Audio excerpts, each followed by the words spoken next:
Hello friends, back part కి సమానంగా front part ఉన్నప్పుడు మరి షేప్ బెల్ట్ ని ఎలా కట్ చేసుకోవాలో చూద్దామా. షేప్ బెల్ట్ పొడవు 11 ఇంచెస్ తీసుకున్నాను. కరెక్ట్ గా మిడిల్ లోకి ఇంకొక మార్కింగ్ అయితే తీసుకున్నాను.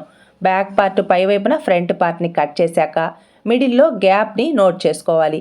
వచ్చిన గ్యాప్ కి ఖర్చుతో సహా యాడ్ చేసుకోవాలి. నాకైతే ఫస్ట్ ప్లేస్ లో 2 ఇంచెస్ ఉంది. ఖర్చు కోసం పై వైపున 1/2 ఇంచ్, క్రింది వైపున 1/2 ఇంచ్, టోటల్ గా 3 ఇంచెస్ ఖర్చు తీసుకున్నాను.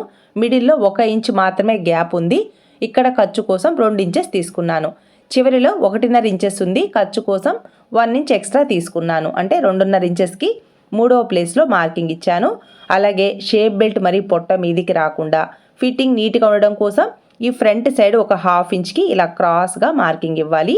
అప్పుడు షేప్ బెల్ట్ మరి పొట్ట మీదికి రాకుండా ఫిట్టింగ్ నీట్గా ఉంటుంది. బ్లౌజ్కి బ్యాక్ పార్ట్కి సమానంగా ఫ్రంట్ పార్ట్ ఉంది కదా, అలాంటప్పుడు షేప్ బెల్ట్ కొంచెం చిన్నదిగా వస్తుంది. ఎందుకంటే ఫ్రంట్ పార్ట్ చెస్ట్కి తగినట్టుగా క్లాత్ కరెక్ట్గా రావాలి.